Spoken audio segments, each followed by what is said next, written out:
Hi guys, welcome back to another video. ഞാനിപ്പോ എറണാകുളത്ത് നിന്ന് ട്രിവാൻഡ്രത്തേക്ക് പോയിക്കൊണ്ടിരിക്കുകയാണ്. അടൂരെത്തിന്ന് തോന്നുന്നു, അടൂരാന്ന് തോന്നുന്നു. അതെ.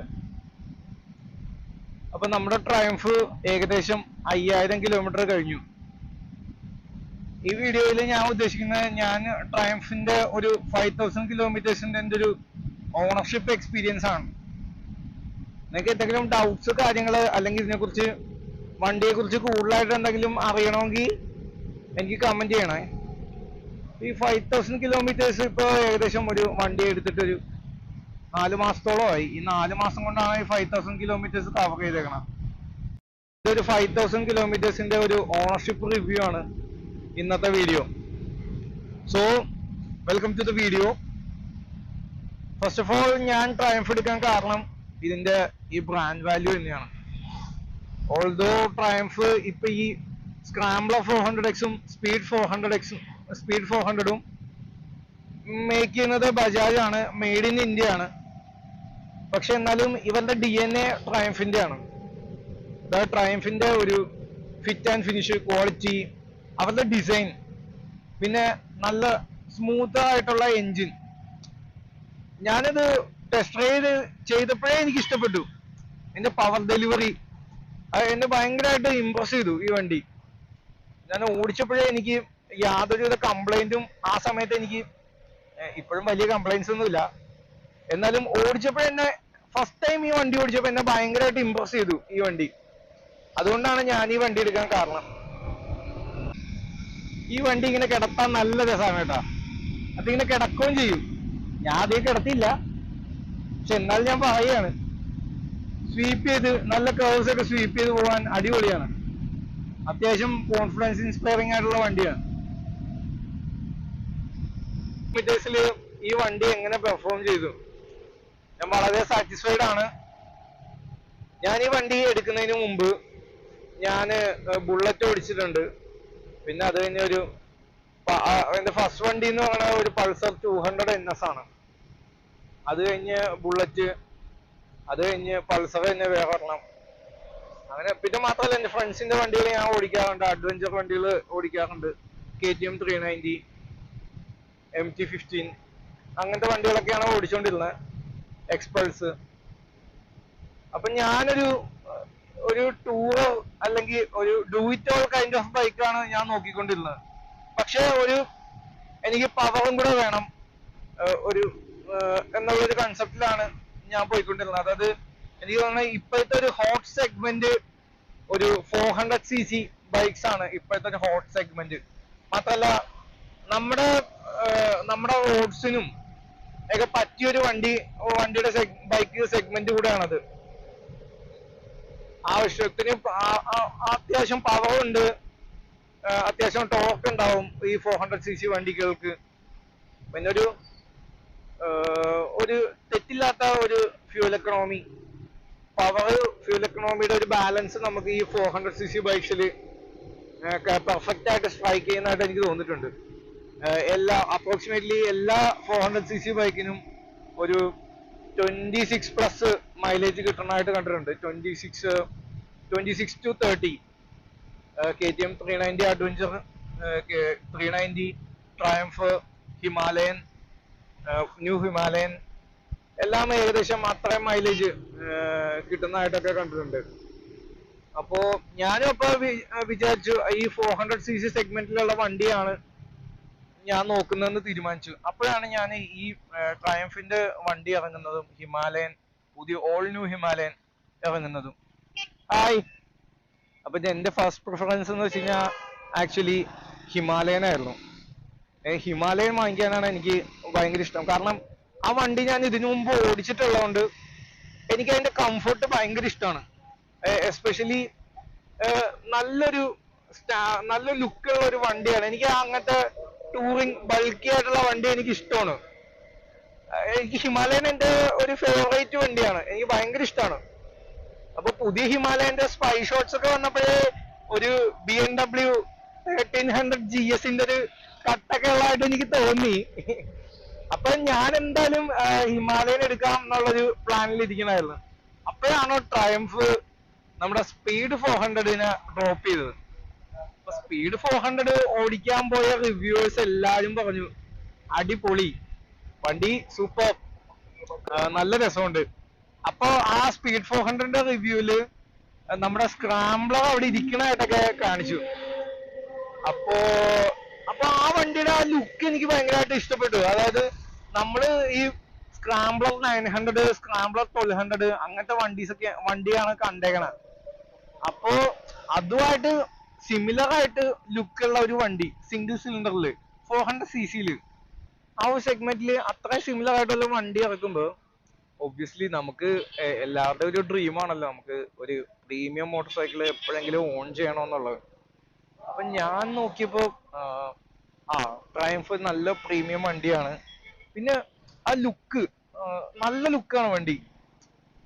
അവിടെ ആക്സസറൈസ് ചെയ്ത വണ്ടി ഉണ്ടായിരുന്നു. അപ്പൊ ഈ ഫ്രണ്ട് മഡ് ഗാർഡ്, ബീക്ക്, അതൊക്കെ കയറ്റി കഴിഞ്ഞ് അതൊക്കെ ഉണ്ട് വണ്ടിക്ക്. അപ്പൊ നല്ലൊരു അപ്പീലിംഗ് ആയിട്ടുള്ള വണ്ടിയായിട്ട് എനിക്ക് തോന്നി. അപ്പൊ ഞാൻ വിചാരിച്ചു ഇതുകൂടെ എനിക്കൊന്ന് നോക്കാം, ഏതാ നമുക്ക് പറ്റുകയെന്ന് അറിയില്ലല്ലോ. അപ്പൊ ഞാൻ ഹിമാലയന് വേണ്ടി വെയിറ്റ് ചെയ്യാൻ തുടങ്ങി, സ്ക്രാംബ്ലറിന് വേണ്ടി വെയിറ്റ് ചെയ്യാൻ തുടങ്ങി, ഈ രണ്ട് വണ്ടിക്കും വേണ്ടി ഞാൻ വെയിറ്റ് ചെയ്യാൻ തുടങ്ങി. അത് കഴിഞ്ഞ് സ്ക്രാംബ്ലർ ഒരു സ്പീഡ് 400 ഇറങ്ങിക്കഴിഞ്ഞ് ഒരു 6 months ആയെന്ന് തോന്നുന്നു. 6 months ആയപ്പോ സ്ക്രാംബ്ലർ ഇറങ്ങി. സ്ക്രാംബ്ലർ ഇറങ്ങിയപ്പോ ഞാൻ വണ്ടി ബുക്ക് ചെയ്തു. കാരണം ഞാൻ അതിന്റെ ഇടയ്ക്ക് സ്പീഡ് പോയിട്ട് ഓടിച്ചു നോക്കിയപ്പോ സ്പീഡ് എനിക്ക് ഇഷ്ടപ്പെട്ടായിരുന്നു. അപ്പോ സ്പീഡിന്റെ അതേ എഞ്ചിനാണ് സ്ക്രാംബ്ലറിന് വരുന്നത്. ചെറിയ ഈ സ്പ്രോക്കറ്റിലുള്ള ഡിഫറൻസ് മാത്രമേ ഉണ്ടാവൂ എന്നുള്ളൊരു ടോക്ക് സർവീസ് അവിടുത്തെ സർവീസിൽ നിന്ന് തന്നെ കിട്ടി. അത് അങ്ങനെയാണല്ലോ, സാധാരണ നമ്മൾ ചിലപ്പോ സെയിം എഞ്ചിൻ തന്നെ നമ്മൾ മൾട്ടിപ്പിൾ വണ്ടികളിൽ യൂസ് ചെയ്യാറുണ്ടല്ലോ. അപ്പൊ അന്ന് നമ്മള് സ്പീഡ് 400-ന്റെ റിവ്യൂലും കുറച്ച് റിവ്യൂവേഴ്സ് പറഞ്ഞായിരുന്നു ഇത് അതേ എഞ്ചിൻ തന്നെയാണ്, ട്യൂണിങ്ങിലുള്ള ഡിഫറൻസ് ഉണ്ടാവുള്ളൂ എന്നുള്ളൊരു ഇത് നമുക്ക് സ്വാഭാവികമായിട്ട് മനസ്സിലാക്കാം. അപ്പൊ ഞാൻ വിചാരിച്ചു അപ്പൊ അതേ എഞ്ചിൻ തന്നെയാണ് അത്യാവശ്യം. അപ്പൊ സ്പീഡിന്റെ റിഫൈൻമെന്റ് എനിക്ക് മനസ്സിലായി. അപ്പൊ അതുകൊണ്ട് തന്നെ സ്ക്രാംബ്ലറും അതുപോലത്തെ പവർ ഡെലിവറിയും സിമിലർ പെർഫോമൻസ് ആയിരിക്കും എന്നുള്ളത് നമുക്ക് ഊഹിക്കാമല്ലോ. അപ്പൊ അങ്ങനെ സ്പീഡ് ബുക്ക് ചെയ്തു, സ്ക്രാംബ്ലർ ബുക്ക് ചെയ്തു, സ്ക്രാംബ്ലറിന് വേണ്ടി വെയിറ്റ് ചെയ്തു. അപ്പൊ അത് കഴിഞ്ഞപ്പോ എനിക്ക് ബ്ലൈൻഡ് ആയിട്ട് സ്ക്രാംബ്ലർ വാങ്ങിക്കുന്നതിനോട് ഒരു ഇതുണ്ടായിരുന്നില്ല. അപ്പോ ഞാൻ ഹിമാലയന് വേണ്ടിയും കൂടെ വെയിറ്റ് ചെയ്ത, ഹിമാലയൻ ഇറങ്ങട്ടെ, ഹിമാലയൻ നോക്കട്ടെ. അപ്പോഴാണ് ഹിമാലയന്റെ റിവ്യൂ ഡ്രോപ്പ് ചെയ്യണത്. സാഗർ ഷെൽഡേക്കറിന്റെ ഒക്കെ റിവ്യൂല് പുള്ളിയൊക്കെ വെറുതെ ഹിമാലയൻ എടുത്തിട്ട് പൊളിക്കണം. അതായത് ഹിമാലയത്തിൽ തന്നെയായിരുന്നു ഈ ഹിമാലയന്റെ ടെസ്റ്റ് റൈഡും ഈ പ്രസിന് വേണ്ടിയുള്ള ലോഞ്ചും.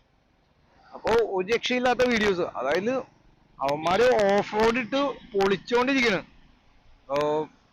എല്ലാ ഓട്ടോ ജേർണലിസ്റ്റും പറയണ ഒറ്റ വാക്കുള്ളൂ, ഹിമാലയൻ അടിപൊളിയാണ്, ഒരു രക്ഷയില്ല, കിടിലൻ ഓഫ് റോഡാണ്, ഷോവയുടെ സസ്പെൻഷൻ ആണ്, അപ്പൊ ഇൻസ്ട്രുമെന്റ് കൺസോള് അടിപൊളി, അത് എല്ലാ സാധനവും കൊടുത്തിട്ടുണ്ട്, വണ്ടിക്ക് വേണ്ട എല്ലാം ഉണ്ട് അത്യാവശ്യം. ഞാനപ്പോ നോക്കി. അപ്പൊ ഞാൻ ഓൾറെഡി കുറച്ച് ഈ റോയൽ എൻഫീൽഡ് ഇച്ചിരി ഫാൻ ബോയ് ആണ്. അപ്പൊ എനിക്ക് ബുള്ളറ്റ് ആണ് എന്റെ വൺ ഓഫ് ദി ഫേവറേറ്റ് വണ്ടി. പിന്നെ GT 650 GT എന്റെ ഒരു ഫേവറേറ്റ് വണ്ടിയാണ്. അപ്പൊ എനിക്ക് പൊതുവെ റോയൽ എൻഫീൽഡിനെ ഭയങ്കര ഇഷ്ടമാണ്. അപ്പൊ പിന്നെ ഈ റോയൽ എൻഫീൽഡിന്റെ കുറെ നെഗറ്റീവ്സും എനിക്കറിയാം. ഇതൊക്കെ നമ്മളൊരു വണ്ടി ഇഷ്ടപ്പെടുന്നത്, നമുക്ക് എപ്പോഴും മെഷീൻസിനോടാണ് ഇഷ്ടം.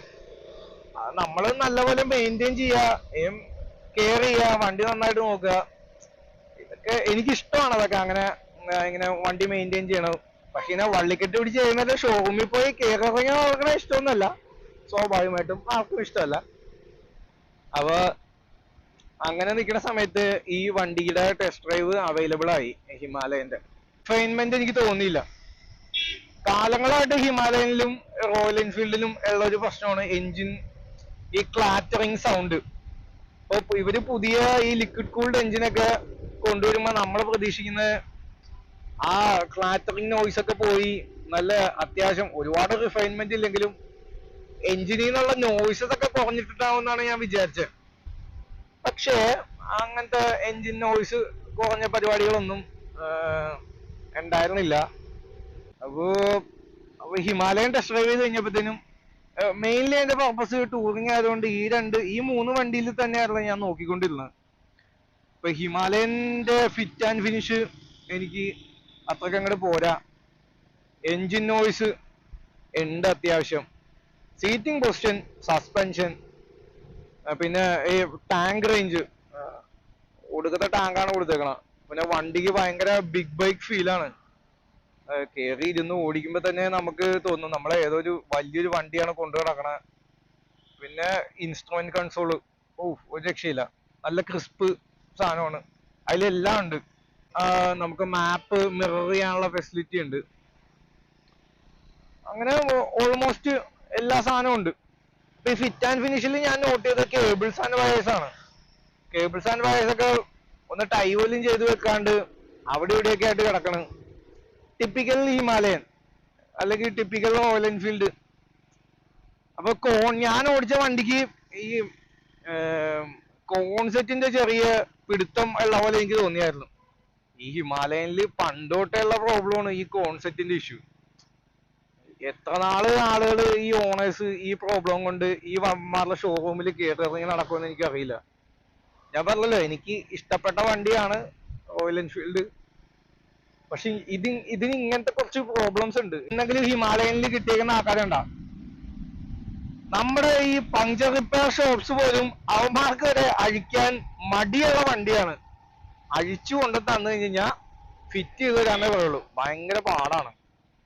ഇപ്പൊ ഈ ഹിമാലയന്റെ ബാക്ക് ടയർ അഴിച്ച് പങ്ചർ ഫിക്സ് ചെയ്ത് ചടങ്ങാണ് അത്. എന്റെ കൂട്ടുകാർക്ക് ഇട്ടിട്ടുണ്ട്, നമുക്കറിയാം. നമ്മൾ എവിടെയെങ്കിലും യാത്ര പോകുമ്പോ ട്യൂബ്ലെസ് ടയറിന്റെ അഡ്വാൻറ്റേജ് അത് പറഞ്ഞറിയിക്കാൻ പറ്റില്ല. അത് പങ്ചർ എന്തെങ്കിലും ലൈഫിൽ ഇങ്ങനെ ട്രിപ്പൊക്കെ പോകുമ്പോ പങ്ചർ കിട്ടിയേക്കണ ആൾക്കാർക്ക് മാത്രമേ മനസ്സിലാവൂ. ട്യൂബ് ടയറിൽ പങ്ചർ കിട്ടിയേക്കണ ആൾക്കാർക്ക് മാത്രമേ മനസ്സിലാവൂ ഇത്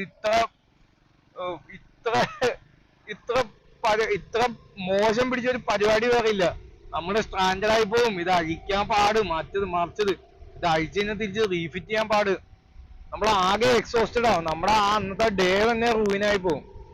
അങ്ങനത്തെ ഒരു പരിപാടിയാണ് ഈ ഹിമാലയന്റെ ബാക്ക് ടയറിൽ വന്ന പങ്ചർ ഫിക്സിങ്. അപ്പോ അമ്മാതിരി ഒരു വള്ളി എടുക്കാൻ എനിക്ക് താല്പര്യമേ ഇല്ല. അപ്പൊ അതുകൊണ്ട് അത് ഡ്രോപ്പ് ആക്കി. വണ്ടി ഓവറോൾ നല്ല രസം ഉണ്ടായിരുന്നു. ഈ പറഞ്ഞ കാരണങ്ങൾ കൊണ്ടാണ് ഞാൻ ഫിറ്റ് ആൻഡ് ഫിനിഷും പിന്നെ പങ്ചർ ഈ ട്യൂബ്ഡ് ടയേഴ്സും ആയതുകൊണ്ടാണ് ഞാൻ ഹിമാലയൻ ഒഴിവാക്കിയത്. പിന്നെ ഓബ്വിയസ് ചോയ്സ് ട്രയംഫും KTM 390 അഡ്വഞ്ചറും ആയിരുന്നു.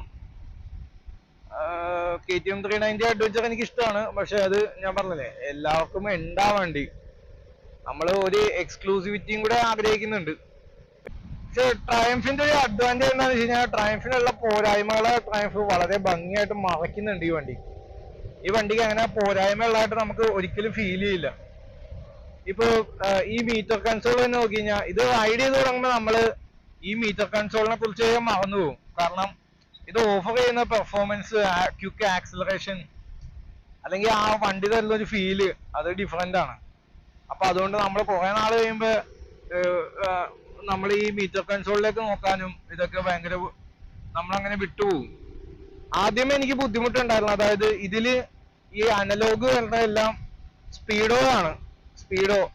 നേരെ മറിച്ച് ഇവർക്ക് ഇതൊരു ടാക്കോമീറ്റർ ആക്കായിരുന്നു. ഇതിന്റെ ടാക്കോമീറ്റർ ഭയങ്കര ശോകമാണ്. അതായത് ഒരു കുഞ്ഞു ബാറാണ് കൊടുത്തേക്കണം. ഇതിന്റെ ടാക്കോയില് എത്ര RPM എന്നൊക്കെ കണ്ടുപിടിക്കണമെങ്കിൽ നേരം വിളിക്കണം.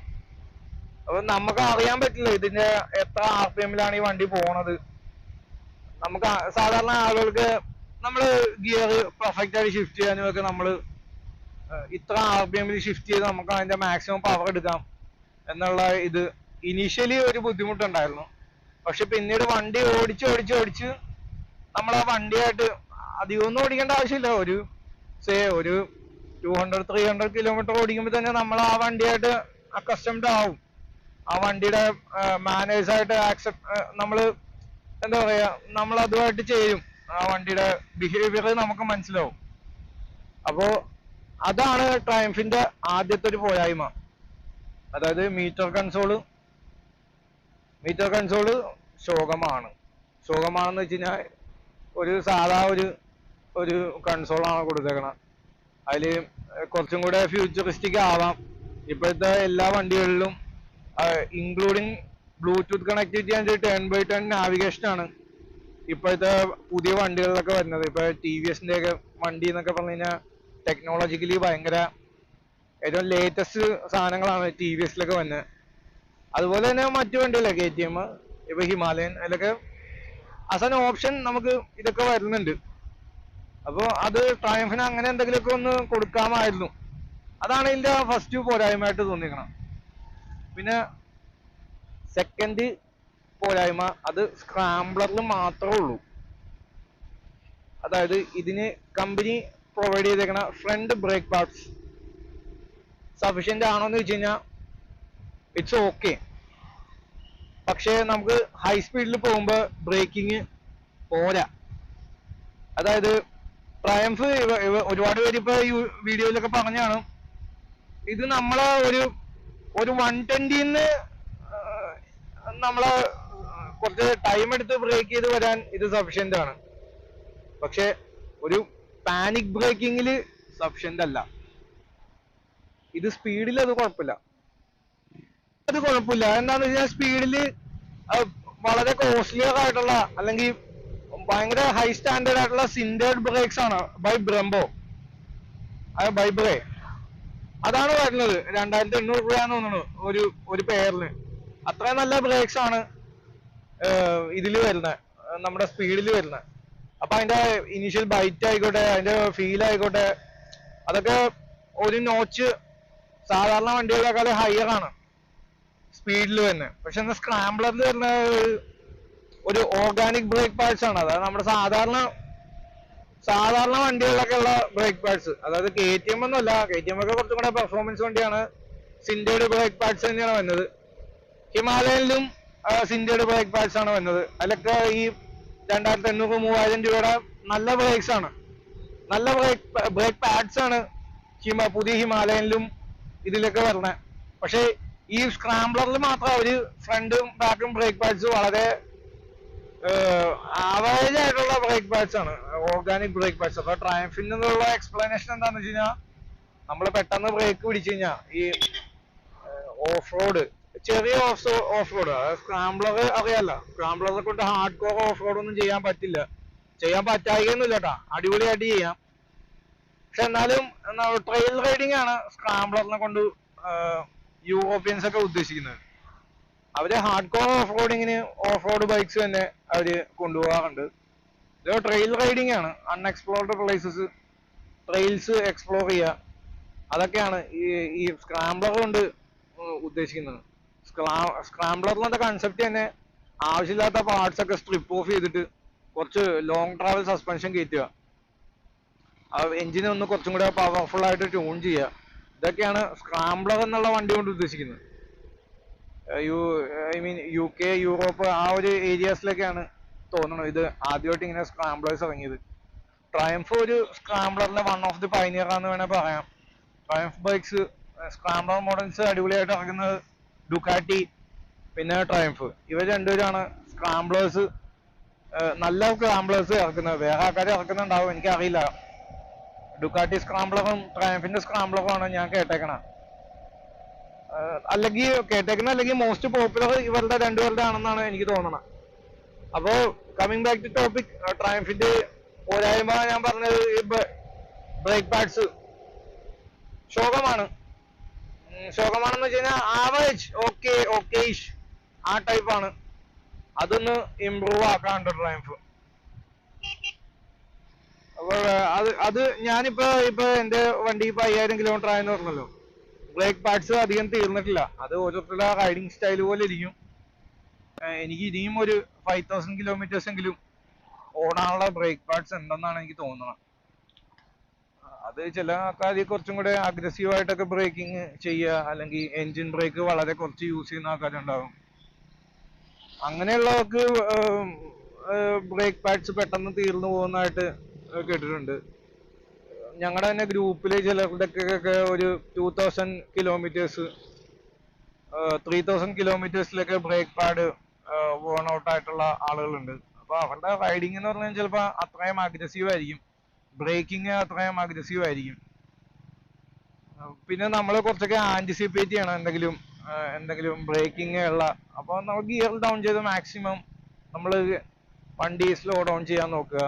അതൊക്കെ ഓരോരുത്തരുടെ സ്കില്ലും പിന്നെ നമ്മൾ ഓവർ ദ ഇയേഴ്സ് നമ്മൾ പഠിച്ചു വരുന്ന കുറെ കാര്യങ്ങളൊക്കെയാണ്. പിന്നെ ഓരോരുത്തരുടെ റൈഡിങ് സ്റ്റൈലുമാണ്, അതിൽ നമ്മൾ കമന്റ് ചെയ്തിട്ട് കാര്യമില്ല, ഓരോരുത്തരുടെ സ്റ്റൈലാണത്. അപ്പോ ഈ ബ്രേക്ക് പാഡ്സിന്റെ പോരായ്മ അത്യാവശ്യം ഉണ്ട് കേട്ടോ. അപ്പൊ പക്ഷെ അത് ഈസിലി നമുക്ക് സോൾവ് ചെയ്യാം, സിൻഡേഡ് ബ്രേക്ക് പാഡ്സ് ആയിട്ട് സ്വാപ്പ് ചെയ്യാം. നെക്സ്റ്റ് ഞാൻ ഇടാൻ പോണെന്ന് വെച്ച് കഴിഞ്ഞാൽ ബ്രംബോന്റെ തന്നെ സ്പീഡ് 400ന്റെ നല്ല സിൻഡേഡ് ബ്രേക്ക് പാഡ്സ് ആണ് യൂസ് ചെയ്യാൻ പോകുന്നത്. നമ്മൾ ഓഫ് റോഡ് പോകുമ്പോൾ ബൈറ്റ് എന്നൊക്കെ പറഞ്ഞാൽ നമ്മള് ബൈറ്റ് കൂടുതലായതുകൊണ്ട് ചിലപ്പോൾ നമ്മൾ പെട്ടെന്ന് താഴെ വീഴാം എന്നൊക്കെ ഉള്ളൊരു പേടി നമുക്ക് ഉണ്ടാവും. പക്ഷെ നമ്മള് ആ പുതിയ ബ്രേക്ക് പാഡ്സ് ഇട്ട് നമ്മൾ അതുമായിട്ട് കുറച്ച് യൂസ്ഡ് ആയി കഴിഞ്ഞാൽ എന്തോരം ബൈറ്റ് നമുക്ക് കിട്ടുമെന്ന് മനസ്സിലാവും. അപ്പൊ ആദ്യമേ ഇട്ടിട്ട് അപ്പൊ തന്നെ പിറ്റേ ദിവസം തന്നെ ഓഫ് റോഡ് കൊണ്ടുപോകല്ല ചെയ്യേണ്ട, അതുമായിട്ടൊന്ന് യൂസ്ഡ് ആവണം. ലൈക്ക് ഹൈവേ റൈഡ്സ് ആ ബ്രേക്ക് പാഡ്സ് ഒന്ന് ഒന്ന് സെറ്റ് ആവാനുള്ളൊരു ടൈം നമ്മൾ കൊടുക്കണം, അല്ലെങ്കിൽ അതുമായിട്ട് നമ്മളൊന്ന് യൂസ്ഡ് ആവണം. ഇങ്ങനെ ഒന്ന് യൂസ്ഡ് ആയതിനു ശേഷം നമുക്ക് പുട്ട് പോലെ ഓഫ് റോഡ് കൊണ്ടുപോകാം, ഒരു കുഴപ്പമില്ല. നമ്മുടെ ഗ്രൂപ്പിൽ അപ്പോ വണ്ടി അപ്പൊ ഈ രണ്ട് പോരായ്മകളാണ് എനിക്ക് ഈ വണ്ടി തോന്നിയത്. ഒന്ന് ഇതിന്റെ ഡാഷ്, പിന്നെ ഇതിന്റെ ബ്രേക്ക് പാഡ്സ്. വേറെ യാതൊരുവിധ കുഴപ്പങ്ങളും എനിക്ക് തോന്നിയിട്ടില്ല.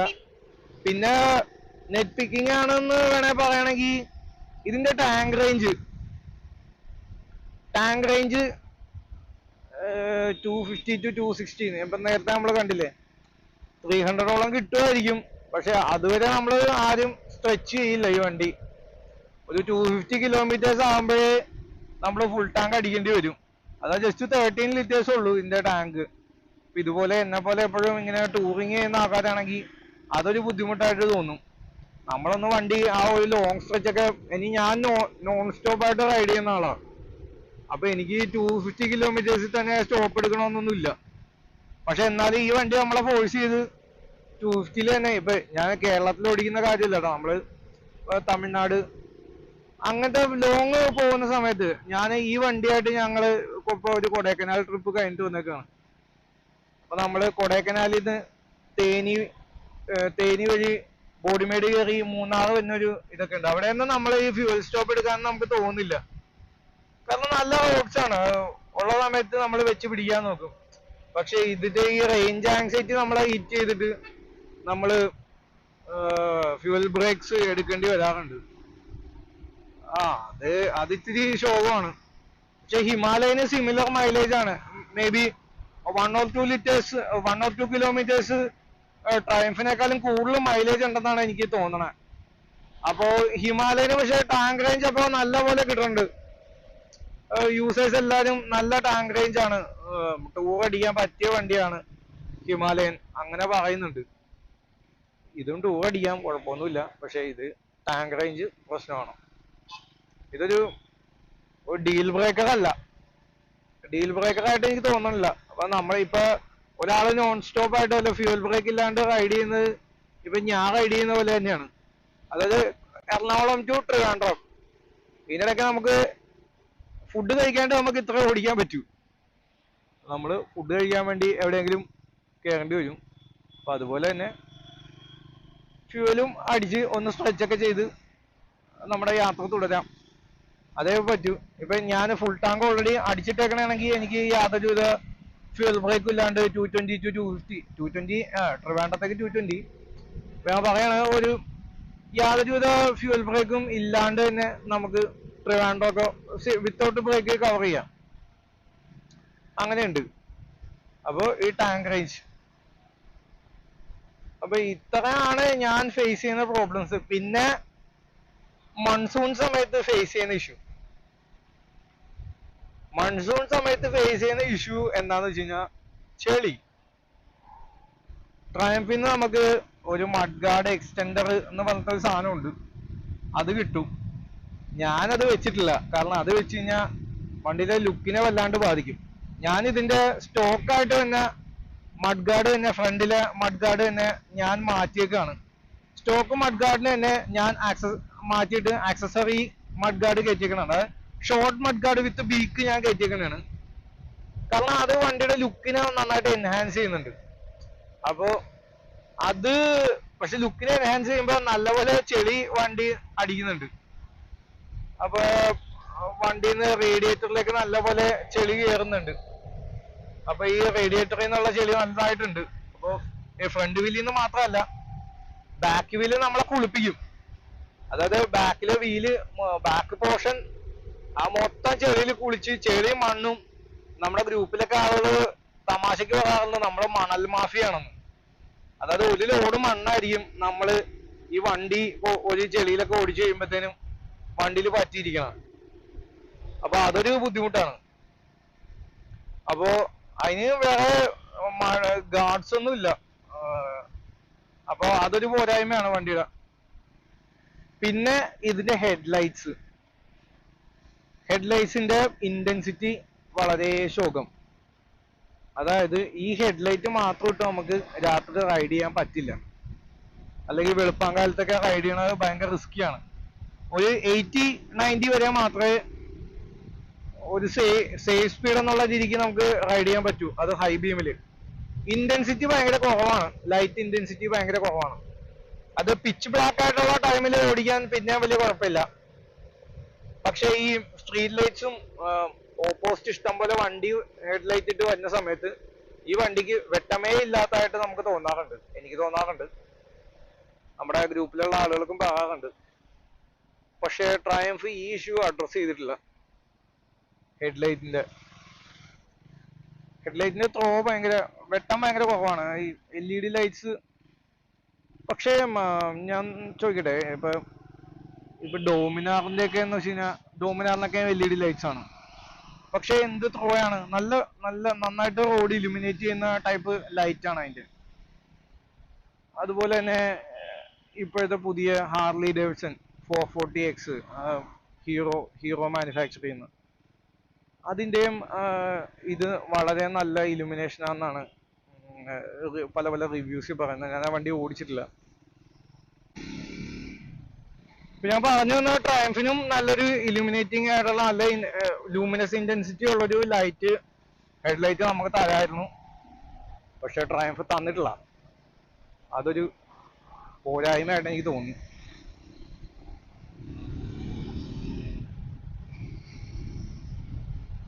അപ്പൊ ഇത്രയും കാര്യങ്ങളാണ് ഈ വണ്ടിക്ക് ഉള്ളത്. പിന്നെ ഒരു കാര്യം കൂടെ വേണമെങ്കിൽ ഞാൻ പറയാം. അതായത് ഞാൻ പറഞ്ഞത് ഇത് എക്സ്പോസ്ഡ് ചെയിൻ ആണ്. ചെളി തെറിക്കുന്നുണ്ട്. അപ്പൊ ചെയിൻ വളരെയധികം ഡ്രൈ ആകുന്നുണ്ട്. ഈ മഴയത്തിട്ടാ എക്സ്-റിംഗ് ചെയിൻ ആണ്. അപ്പോ നന്നായിട്ട് ചെയിൻ ഡ്രൈ ആകുന്നുണ്ട്. ആ ഒരു പ്രോബ്ലം കൂടെ ഈ വണ്ടിക്ക് ഉണ്ട്. അതിപ്പോ ഓപ്പൺ ചെയിൻ ആയിട്ടുള്ള എല്ലാ വണ്ടിക്കും ഉണ്ട്. ഞാൻ ജസ്റ്റ് പറഞ്ഞെന്നുള്ളൂ. അപ്പോ to summarise all these points, എന്തൊക്കെയാണ് ഇതിന്റെ ഒരു കുഞ്ഞു പോരായ്മകൾ എന്ന് വെച്ച് കഴിഞ്ഞാൽ, ഒന്ന് ഈ ഡാഷ്ബോർഡിന്റെ ഇഷ്യൂ. ഡാഷ്ബോർഡിൽ നിന്ന് വലിയ കാര്യമായിട്ട് റീഡബിൾ അല്ല RPM. അപ്പോ അത് ആണ് പ്രൈമറി ഇഷ്യൂ. അല്ല, ഇതൊന്നും അങ്ങനെ നമ്മളെ ബോധസ്വയമായിട്ടുള്ള അത്രയ്ക്ക് വലിയ പ്രോബ്ലംസ് ഒന്നുമല്ല. നെറ്റ് പിക്ക് ചെയ്യാണ്. ഈ വണ്ടി ഓൾമോസ്റ്റ് പെർഫെക്റ്റ് ആണ്. ഇത്രയും ഓൾമോസ്റ്റ് പെർഫെക്റ്റ് ആയതുകൊണ്ടാണ് നമുക്ക് നെറ്റ് പിക്ക് ചെയ്ത് പറയേണ്ടി വരിക ഓണർഷിപ്പ് റിവ്യൂല്. അപ്പോ ഇതുണ്ട്. പിന്നെ ഹെഡ്ലൈറ്റിന്റെ ഇഷ്യൂ ഉണ്ട്. അതൊരു ഇത്തിരി മേജർ ഇഷ്യൂ തന്നെയാണ്. ഈ നൈറ്റ് റൈഡിങ്ങിന് സമയത്ത് വെട്ടമുണ്ട്. ഒരു 90 വരെയൊക്കെ വലിയ കുഴപ്പമില്ലാതെ പോവാം. പക്ഷെ അതുക്കും മേലെ സ്പീഡിൽ പോകണമെങ്കിൽ നമുക്ക് ഇന്റൻസിറ്റി കൂടുതൽ വേണം, അല്ലെങ്കിൽ ഓക്സൈറ്റ് വെക്കണം.